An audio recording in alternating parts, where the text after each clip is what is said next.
Eileo guys, and welcome back. So Edward was just added into the game, so I figured I would go ahead and check him out. So without further ado, my boys, let's go ahead and get right into it. Alright, so Edward is obviously an assassin type, which is nice that we have something else that isn't a tank. Not saying that offensive tanks are bad, because they obviously aren't, but it's nice that we have some type of different change going on here with the assassin types. And it looks like his damage and his basic attack and his skill attack scale both off of his pure attack alone. So that already gives away, in terms of thoughts with his equipment, that maybe we need some physical damage and critical. That's what I'm assuming here. Let's take a look here. So this gives physical attack and crit is what you want to get on him. So any subs possible on his armor, definitely do that. Definitely try and aim for physical attack and crit. Yep, physical attack and crit right there, boys.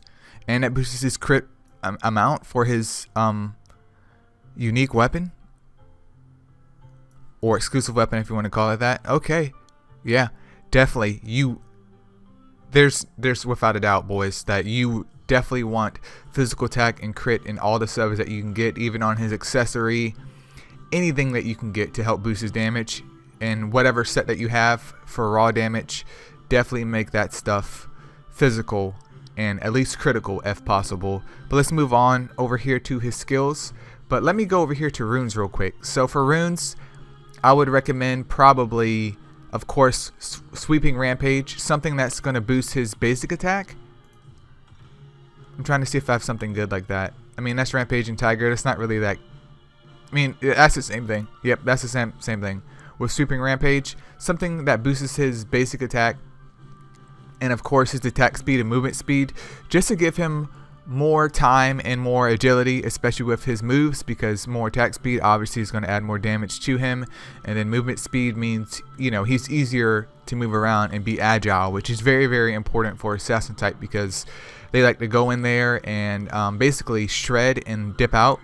And then for his sub runes, like I said before, I would recommend physical and then crit on the same rune. If you can get physical and crit on the same rune, great. If you can only get physical right now, perfectly fine.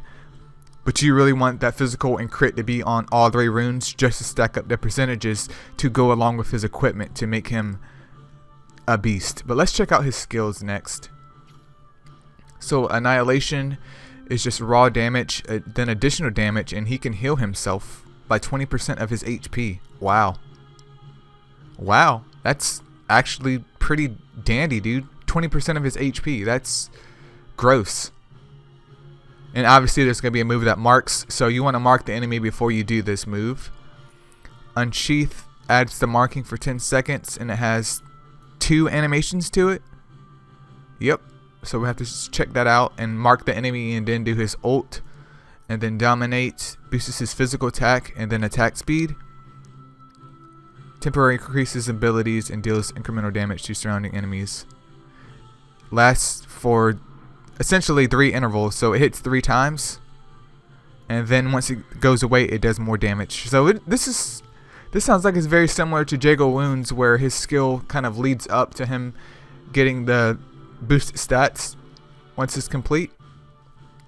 Wow, that's very interesting. This one just raises physical attack, extra skill damage, and then critical attack amount and critical. Like this is all critical, boys. And then his first trait just raises his physical attack, and then this one raises his physical attack. My goodness. And that's just the generic elemental trait for him. So alright, let's go ahead and check him out on the field, my boys. So be right back. Alright, so we are here on the field with Edward. Obviously, I don't think he can clear the stage out with only 500 CP, but let's take a look at what he can do. So that's his basic attack. Little slow, but looks like he gets a 3-hit combo. Let's take a look at, what was it, Annihilate? Okay, so that one's pretty darn quick, which is nice for an assassin. His second move. So that's just 2 stabs, if I'm getting that right. And let's take a look at his third. Okay, the third one boosts his attack. That's the one that we saw before. And if whatever monster or players in that vicinity, once it goes off, they get damaged as well. So it looks like it's pretty much just pop this off, You get to do 2 stabs, annihilate, and we're done. So his animations are pretty quick, and this one's a nice build up because you can run into another player, especially in PvP and of course PvE, and already get some damage off with his attack boosted, and then you could either follow up with his next move, but you might be better off applying the marking first, boosting up with this, and then busting out the ult just like that. So he's not flashy or anything, which is perfectly fine, but that HP recovery could be very, very annoying if he has some type of probably offensive tanker on his flank, or someone that can help boost his damage up at the same time, because he's just going to be busting out all kinds of DPS and also healing himself. I mean, it's 18 seconds, but he can also definitely heal himself and buff his attack. So I feel like he would be a very formidable foe. Now, in terms of team synergy, I would say, like I stated before, I think an offensive attacker would be great with him. In terms of supports, of course, you can't go wrong with Aaron, and you definitely can't go wrong with Yer Young. In his scenario, I wouldn't really use Yanhua because you want to just take advantage of all that attack that he has. But I would also probably pair him maybe with another assassin like Maciolin or Lily, but that really takes time with you figuring out what type of strategy you want to apply, because someone like Reinhardt could definitely draw attention away from him while he can attack the other weaker guys on someone else's team. But that's personally my suggestion. But I definitely hope you guys enjoyed this video. Feel free to leave a comment below if you guys are excited for Edward. It's nice that we have another dude in the game, and I'll see you guys in the next video. Peace out.